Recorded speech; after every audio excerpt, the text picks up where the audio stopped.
তুই যখন সব জেনেই গেছিস তাহলে আর লুকিয়ে কি লাভ? আসলে আমি তোকে বলতে চাইনি, কারণ এতদিনের বন্ধুত্ব যদি নষ্ট হয়ে যায়। বাই দ্য ওয়ে, তুই কি কাউকে পছন্দ করিস? হ্যাঁ, বাবা মা একটা ছেলেকে পছন্দ করেছে, ছেলেটা এনারাই।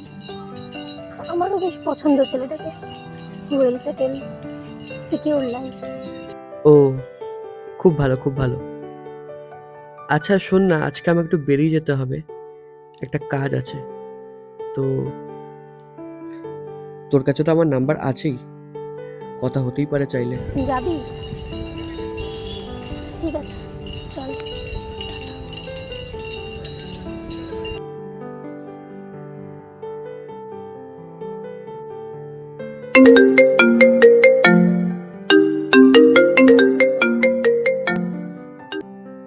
কি ভেবেছিস মিথ্যে তুই একাই বলতে পারিস? শোন, আর সময় নষ্ট করতে পারবো না আমি। 7টা বছর তোর জন্য সময় নষ্ট করেছি, কত অপেক্ষা করেছি।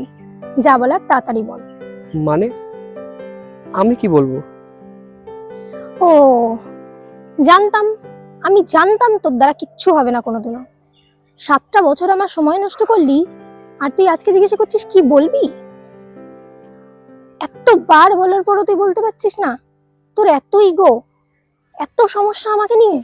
আই লাভ ইউ, ভালোবাসি তোকে। তোর তো অনেক সাহস দেখছি। ঠিক আছে, কালকে তাহলে আমার বাড়ির অ্যাড্রেসে চলে আসিস, মনে আছে নিশ্চয়ই? আর দুটো হেলমেট নিয়ে আসবি, আমি কিন্তু বারবার সিগন্যালে নামতে পারবো না।